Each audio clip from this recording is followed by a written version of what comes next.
Hi everyone, welcome back to Katral Kalanjiyam channel. 6ஆம் வகுப்பு அறிவியல் பாடத்தில் காலாண்டு தேர்வு செப்டம்பர் 2026ஆம் ஆண்டுக்கான மிகவும் முக்கியமான வினாக்களை தான் இந்த வீடியோவில் நம்ம தெளிவாக பார்க்க போகிறோம். இந்த வீடியோவை ஸ்கிப் பண்ணாமல் பாருங்கள். அப்போது தான் எல்லா முக்கியமான வினாக்களையும் உங்களால் தெரிஞ்சுக்க முடியும். அது மட்டும் இல்லாமல் எக்ஸாமில் வரக்கூடிய எல்லா கொஸ்டின்ஸையும் அட்டன் பண்ணி நல்ல மார்க் ஸ்கோர் பண்ண முடியும். இது வரைக்கும் நம்ம சேனலை சப்ஸ்கிரைப் பண்ணாதவங்க சப்ஸ்கிரைப் பண்ணிக்கோங்க. அப்படியே பக்கத்தில் இருக்கிற பெல் ஐக்கான் சிம்பிளையும் ப்ரெஸ் பண்ணிக்கோங்க. அப்போது தான் நான் அடுத்தடுத்து அப்லோட் பண்ணுற வீடியோஸ் உங்களுக்கு வந்து சேரும். சரி, வாங்க நம்ம வீடியோக்குள்ளே போகலாம். அலகு 1 அளவீடுகள். இந்த பாடத்தில் என்னென்ன முக்கியமான வினாக்கள் அப்படின்னு பார்த்தீங்கன்னா, பக்கம் 11 எடுத்துக்கங்க. இதில் பார்த்தீங்கன்னா ரோமன் லெட்டர் 4 ஒப்புமையின் அடிப்படையில் நிரப்புக கொடுத்துருக்காங்க. இந்த மூணுமே பார்த்தீங்கன்னா ரொம்ப இம்பார்ட்டன்ட் தான். ஒன்று மாற்றி ஒன்று கேட்டுகிட்டே இருக்காங்க. ஸோ இதை நீங்கள் அவசியம் படிச்சிங்க. நெக்ஸ்ட் பார்த்தீங்கன்னா ரோமன் லெட்டர் 7 ஓரிரு வார்த்தைகளில் விடை தருக கொடுத்துருக்காங்க. இதில் பார்த்தீங்கன்னா ஃபர்ஸ்ட் கொஸ்டின், எஸ்ஐ என்பதன் விரிவாக்கம் என்ன? ரொம்ப இம்பார்ட்டன்ட் கொஸ்டின், அடிக்கடி கேட்கக்கூடிய கொஸ்டின். ஸோ இதை நீங்கள் அவசியம் படிச்சிங்க.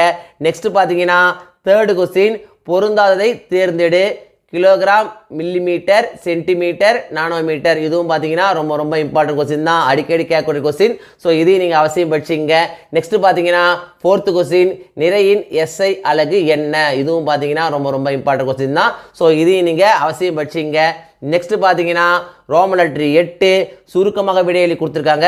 இதில் பார்த்தீங்கன்னா ஃபர்ஸ்ட் கொஸ்டின் அளவீடு வரையறு, ரொம்ப இம்பார்ட்டன்ட் கொஸ்டின். செகண்ட் கொஸ்டின் நிறை வரையறு. நெக்ஸ்ட் பார்த்தீங்கன்னா ஃபோர்த்து கொஸ்டின், அளவுகோலை கொண்டு அளவிடும்போது துல்லியமான அளவீட்டை பெறுவதற்கு பின்பற்றப்படும் விதிமுறைகள் யாவை? ரொம்ப இம்பார்ட்டன்ட் கொஸ்டின், அடிக்கடி கேட்கக்கூடிய கொஸ்டின். ஸோ இதையும் நீங்கள் அவசியம் படிச்சிங்க. பக்கம் 12 எடுத்துங்க. இதில் பார்த்தீங்கன்னா ரோமன் லெட்டர் 11 விரிவாக விடையளி கொடுத்துருக்காங்க.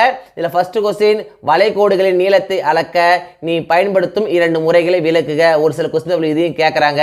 ஸோ இதையும் நீங்கள் அவசியம் படிச்சிங்க. அலகு 2 விசையும் இயக்கமும். இந்த பாடத்தில் என்னென்ன முக்கியமான வினாக்கள் அப்படின்னு பார்த்தீங்கன்னா, பக்கம் 32 எடுத்துங்க. இதில் பார்த்தீங்கன்னா ரோமன் லெட்டர் 9 சுருக்கமாக விடையளி கொடுத்துருக்காங்க.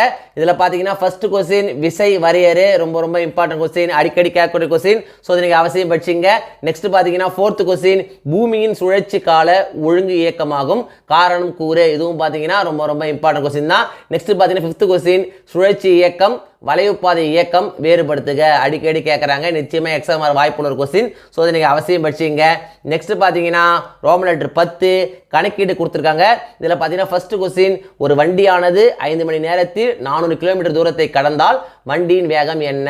ரொம்ப இம்பார்ட்டன்ட் கொஸ்டின், அடிக்கடி கேட்கக்கூடிய கொஸ்டின். ஸோ இதை நீங்கள் அவசியம் படிச்சிங்க. நெக்ஸ்ட் பார்த்தீங்கன்னா ரோமன் லெட்டர் 11 விரிவாக விடையளி. இதில் பார்த்தீங்கன்னா ஃபர்ஸ்ட் கொஸ்டின், இயக்கம் என்றால் என்ன? செகண்ட் கொஸ்டின், பல்வேறு இயக்கங்களை உதாரணத்துடன் வகைப்படுத்துக. இந்த 2 கொஸ்டினில் ஏதாவது ஒரு கொஸ்டின் நிச்சயமாக எக்ஸாம் வந்துருங்க. இந்த 2 கொஸ்டினில் ஒரு கொஸ்டின் இல்லாத நம்ம கொஸ்டின் பேர் பார்க்க முடியாது. ஸோ இந்த 2 கொஸ்டின் நீங்கள் அவசியம் படிச்சிங்க. அலகு 3 நம்மை சுற்றியுள்ள பருப்பொருட்கள். இந்த பாடத்தில் என்னென்ன முக்கியமான வினாக்கள் அப்படின்னு பார்த்தீங்கன்னா, பக்கம் 51 எடுத்துங்க. இதில் பார்த்தீங்கன்னா ரோமன் லெட்டர் 5 பின்வரும் ஒப்புமையை பூர்த்தி செய்ய கொடுத்துருக்காங்க. இதில் பார்த்தீங்கன்னா ஃபர்ஸ்ட் கொஸ்டின், செகண்ட் கொஸ்டின் ரொம்ப இம்பார்ட்டன்ட், இதை நீங்கள் படிச்சிங்க. பக்கம் 52 எடுத்துங்க. இதில் பார்த்தீங்கன்னா ரோமன் லெட்டர் 6 மிக சுருக்கமாக விடையளி கொடுத்துருக்காங்க. இதில் பார்த்தீங்கன்னா ஃபர்ஸ்ட் கொஸ்டின் பருப்பொருள் வரையறு, ரொம்ப இம்பார்ட்டன்ட் கொஸ்டின். நெக்ஸ்ட் பார்த்தீங்கன்னா தேர்ட் கொஸ்டின், கலவைகளை நாம் ஏன் பிரித்தெடுக்க வேண்டும்? ரொம்ப இம்பார்ட்டன்ட் கொஸ்டின். நெக்ஸ்ட் பார்த்தீங்கன்னா ஃபிஃப்த் கொஸ்டின் படிய வைத்தல் வரையறு, நிச்சயமாக எக்ஸாம் வந்துருங்க. நெக்ஸ்ட் பார்த்தீங்கன்னா சிக்ஸ்த் கொஸ்டின், தூய பொருளுக்கும் தூய்மையற்ற பொருளுக்கும் இடையே உள்ள முக்கிய வேறுபாடுகளை கூறுக. ரொம்ப இம்பார்ட்டன்ட் கொஸ்டின். நெக்ஸ்ட் பார்த்தீங்கன்னா ரோமன் லெட்டர் 7 சுருக்கமாக விடையளி கொடுத்துருக்காங்க. இதில் பார்த்தீங்கன்னா செகண்ட் கொஸ்டின், வாயுக்களுக்கு குறிப்பிட்ட வடிவம் இல்லை, ஏன்? ரொம்ப இம்பார்ட்டன்ட் கொஸ்டின், அடிக்கடி கேட்கக்கூடிய கொஸ்டின். ஸோ இதை நீங்கள் அவசியம் படிச்சிங்க. நெக்ஸ்ட் பார்த்தீங்கன்னா தேர்ட் கொஸ்டின், பாலிலிருந்து பாலாடை கட்டியை எம்முறையில் பெறுவாய் விளக்கம். ரொம்ப இம்பார்ட்டன்ட் கொஸ்டின், அடிக்கடி கேட்கக்கூடிய கொஸ்டின். ஸோ இதை நீங்கள் அவசியம் படிச்சிங்க. நெக்ஸ்ட் பார்த்தீங்கன்னா சிக்ஸ்த் கொஸ்டின், உணவு கலப்படம் என்றால் என்ன? நிச்சயமாக எக்ஸாம் வந்துருங்க. செவன்த் கொஸ்டின், ஒரு வெப்பமான கோடை நாளில் வீட்டிற்கு திரும்பிய திரு ரகு மோர் பருக விரும்பினார். திருமதி ரகுவிடம் தயிர் மட்டுமே இருந்தது. அவர் எவ்வாறு தயிரிலிருந்து மோரை பெறுவார் விளக்கம். ரொம்ப ரொம்ப இம்பார்ட்டன்ட் கொஸ்டின், அடிக்கடி கேட்கக்கூடிய கொஸ்டின். ஸோ இதை நீங்கள் அவசியம் படிச்சிங்க. நெக்ஸ்ட் பார்த்தீங்கன்னா ரோம் லெட்டர் 8 உயர் சிந்தனை திறன் வினாக்கள் கொடுத்துருக்காங்க. இதில் பார்த்தீங்கன்னா ஃபர்ஸ்ட் கொஸ்டின் திட திரவ மற்றும் வாயு பொருளின் பண்புகளை வேறுபடுத்துக. ரொம்ப ரொம்ப இம்பார்ட்டன்ட் கொஸ்டின், அடிக்கடி கேட்கக்கூடிய கொஸ்டின். நிச்சயமாக எக்ஸாம் வந்துருங்க. ஸோ இந்த கொஸ்டினை நீங்கள் அவசியம் படிச்சிங்க. அலகு 4 தாவர உலகம். இந்த பாடத்தில் என்னென்ன முக்கியமான வினாக்கள் அப்படின்னு பார்த்தீங்கன்னா பக்கம் 66 எடுத்துங்க. இதில் பார்த்தீங்கன்னா ரோம் லெட்டர் 5 மிக சுருக்கமாக விடையளி கொடுத்துருக்காங்க. இதில் ஃபர்ஸ்ட் கொஸ்டின் வாழிடத்தை அடிப்படையாக கொண்டு தாவரங்களை வகைப்படுத்துக. ரொம்ப ரொம்ப இம்பார்ட்டன்ட் கொஸ்டின். செகண்ட் கொஸ்டின் பாலைவன தாவரங்கள் சிலவற்றை குறிப்பிடுக. ரொம்ப ரொம்ப இம்பார்ட்டன்ட் கொஸ்டின். நெக்ஸ்ட் பார்த்தீங்கன்னா ஃபோர்த் கொஸ்டின் இலைக்கும் ஒளி சேர்க்கைக்கும் இடையே உள்ள தொடர்பு என்ன. ரொம்ப ரொம்ப இம்பார்ட்டன்ட் கொஸ்டின், அடிக்கடி கேட்கக்கூடிய கொஸ்டின். ஸோ இதையும் நீங்கள் அவசியம் படிச்சிங்க. நெக்ஸ்ட் பார்த்தீங்கன்னா ரோம் லெட்டர் 6 பின்வருவனவற்றை சரியான வரிசையில் எழுத கொடுத்துருக்காங்க. ஃபர்ஸ்ட் கொஸ்டின் செகண்ட் கொஸ்டின் ரெண்டுமே இம்பார்ட்டன்ட் தான். நெக்ஸ்ட் பார்த்தீங்கன்னா ரோம் லெட்டர் 7 சுருக்கமாக விடையளி கொடுத்துருக்காங்க. இதில் பார்த்தீங்கன்னா ஃபர்ஸ்ட் கொஸ்டின் மல்லிகை கொடி ஏன் பின்னு கொடி என அழைக்கப்படுகிறது. செகண்ட் கொஸ்டின் ஆணிவேர் மற்றும் சல்லிவேர் தொகுப்புகளை ஒப்பீட்டு செய்க. ரொம்ப ரொம்ப இம்பார்ட்டன்ட் கொஸ்டின், அடிக்கடி கேட்கக்கூடிய கொஸ்டின். ஸோ இதை நீங்கள் அவசியம் படிச்சிங்க. நெக்ஸ்ட் பார்த்தீங்கன்னா ரோம் லெட்டர் 7 விரிவாக விடையளி கொடுத்துருக்காங்க. இதில் பார்த்தீங்கன்னா ஃபர்ஸ்ட் கொஸ்டின் வேர் மற்றும் தண்டு ஆகியவற்றின் பணிகளை பட்டியலிடுக. ரொம்ப ரொம்ப இம்பார்ட்டன்ட் கொஸ்டின், அடிக்கடி கேட்கக்கூடிய கொஸ்டின். ஸோ இந்த கொஸ்டின் நீங்கள் அவசியம் படிச்சிங்க. அலகு 5 விலங்குலகம். இந்த பாடத்தில் என்னென்ன முக்கியமான வினாக்கள் அப்படின்னு பார்த்தீங்கன்னா பக்கம் 78 எடுத்துங்க. இதில் பார்த்தீங்கன்னா ரோம் லெட்டர் 5 மிக சுருக்கமாக விடையளி கொடுத்துருக்காங்க. இதில் பார்த்தீங்கன்னா ஃபர்ஸ்ட் கொஸ்டின் பறவைகள் தங்கள் இரைகளை எவ்வாறு பிடிக்கின்றன. செகண்ட் கொஸ்டின் இந்தியாவில் ஒட்டகங்களை நாம் எங்கு காண முடியும். தேர்ட் கொஸ்டின் அமீபாவின் இடப்பெயர்ச்சி உறுப்பு எது. ரொம்ப ரொம்ப இம்பார்ட்டன்ட் கொஸ்டின், அடிக்கடி கேட்கக்கூடிய கொஸ்டின். ஸோ அதை நீங்கள் அவசியம் படிச்சிங்க. நெக்ஸ்ட் பார்த்தீங்கன்னா ரோம் லெட்டர் 6 சுருக்கமாக விடையளி கொடுத்துருக்காங்க. இதில் பார்த்தீங்கன்னா ஃபர்ஸ்ட் கொஸ்டின் ஒரு செல் உயிர்களை பல செல் உயிர்களிடமிருந்து வேறுபடுத்துக. ரொம்ப ரொம்ப இம்பார்ட்டன்ட் கொஸ்டின், அடிக்கடி கேட்கக்கூடிய கொஸ்டின். ஸோ அதை நீங்கள் அவசியம் படிச்சிங்க. நெக்ஸ்ட் பார்த்தீங்கன்னா தேர்ட் கொஸ்டின் பறவைகள் காற்றில் பறப்பதற்கு உதவியாக உள்ள சிறப்பம்சம் எது. இதுவும் பார்த்தீங்கன்னா ரொம்ப ரொம்ப இம்பார்ட்டன்ட் கொஸ்டின் தான், அடிக்கடி கேட்கக்கூடிய கொஸ்டின். ஸோ அதை நீங்கள் அவசியம் படிச்சிங்க. நெக்ஸ்ட் பார்த்தீங்கன்னா ரோம் லெட்டர் 7 விரிவாக விடையளி கொடுத்துருக்காங்க.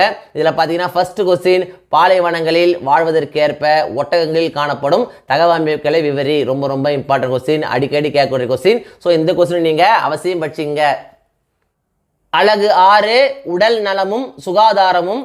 இந்த பாடத்தில் என்னென்ன முக்கியமான வினாக்கள் அப்படின்னு பார்த்தீங்கன்னா பக்கம் 94 எடுத்துங்க.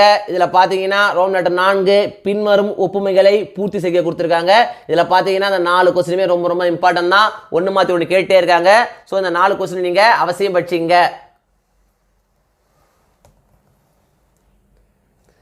நெக்ஸ்ட் பார்த்தீங்கன்னா ரோம் லெட்டர் 7 சுருக்கமாக விடையளி கொடுத்துருக்காங்க. இதில் பார்த்தீங்கன்னா ஃபர்ஸ்ட் கொஸ்டின் கீழ்கண்டவற்றிற்கு 2 எடுத்துக்காட்டுகள் தருக. கொழுப்புச்சத்து அதிகம் உள்ள உணவுப் பொருட்கள், வைட்டமின் குறைபாட்டு நோய்கள். செகண்ட் கொஸ்டின் கார்போஹைட்ரேட் மற்றும் புரதத்தினை வேறுபடுத்தி எழுதுக. தேர்ட் கொஸ்டின் சரிவிகித உணவு வரையறு. ஃபோர்த் கொஸ்டின் பழங்களையும் காய்கறிகளையும் வெட்டிய பின் அவற்றை நீரில் கழுவக்கூடாது ஏன். இந்த 4 பார்த்தீங்கன்னா ரொம்ப ரொம்ப இம்பார்ட்டன்ட் கொஸ்டின் தான். நெக்ஸ்ட் பார்த்தீங்கன்னா ஃபிஃப்த் கொஸ்டின் வைரஸால் ஏற்படும் நோய்கள் 2 எழுதுக. ரொம்ப ரொம்ப இம்பார்ட்டன்ட் கொஸ்டின், அடிக்கடி கேட்கக்கூடிய கொஸ்டின். ஸோ அதை நீங்கள் அவசியம் படிச்சிங்க. நெக்ஸ்ட் பார்த்தீங்கன்னா ரோம் லெட்டர் 8 விரிவாக விடையளி கொடுத்துருக்காங்க. இதில் பார்த்தீங்கன்னா ஃபர்ஸ்ட் கொஸ்டின் வைட்டமின்களையும் அவற்றின் குறைபாட்டால் ஏற்படும் நோய்களையும் அட்டவணைப்படுத்துக. ரொம்ப ரொம்ப இம்பார்ட்டன்ட் கொஸ்டின். இந்த கொஸ்டின் இல்லாத கொஸ்டின் எப்படி பார்க்க முடியாது. நிச்சயமாக இந்த கொஸ்டின் எக்ஸாம் வந்துடும். ஸோ இந்த கொஸ்டின் நீங்கள் அவசியம் படிச்சிங்க. அலகு 7 கணினி ஓர் அறிமுகம். இந்த பாடத்தில் என்னென்ன முக்கியமான வினாக்கள் அப்படின்னு பார்த்தீங்கன்னா பக்கம் 100 எடுத்துக்கங்க. இதில் பார்த்தீங்கன்னா ரோம் லெட்டர் 5 சுருக்கமாக விடையளி கொடுத்துருக்காங்க. இதில் பார்த்தீங்கன்னா ஃபர்ஸ்ட் கொஸ்டின் கணினி என்றால் என்ன. தேர்ட் கொஸ்டின் தரவு பற்றி சிறுகுறிப்பு வரைக. ஃபோர்த் கொஸ்டின் ஏதேனும் 4 உள்ளீட்டு கருவிகளை கூறுக. ஃபிஃப்த் கொஸ்டின் மென்பொருள் மற்றும் வன்பொருள் இரண்டிற்கும் இடையே உள்ள வேறுபாட்டினை எழுதுக. ரொம்ப ரொம்ப இம்பார்ட்டன்ட் கொஸ்டின், அடிக்கடி கேட்கக்கூடிய கொஸ்டின். நெக்ஸ்ட் பார்த்தீங்கன்னா ரோம் லெட்டர் 6 விரிவாக விடையளி கொடுத்துருக்காங்க. இதில் பார்த்தீங்கன்னா ஃபர்ஸ்ட் கொஸ்டின் கணினியின் பயன்பாடுகளை விரிவாக கூறுக. ரொம்ப ரொம்ப இம்பார்ட்டன்ட் கொஸ்டின், அடிக்கடி கேட்கக்கூடிய கொஸ்டின். ஸோ இந்த கொஸ்டின் நீங்கள் அவசியம் படிச்சிங்க.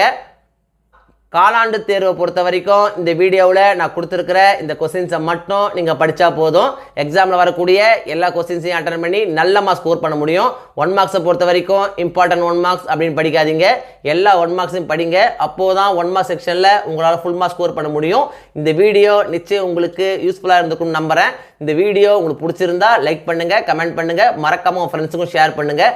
வேறு ஏதாவது டாபிக்ஸில் உங்களுக்கு வீடியோஸ் தேவைப்பட்டாலும் கமெண்ட் பாக்ஸில் போடுங்க. Thank you. Thanks for watching my channel. See you in the next video.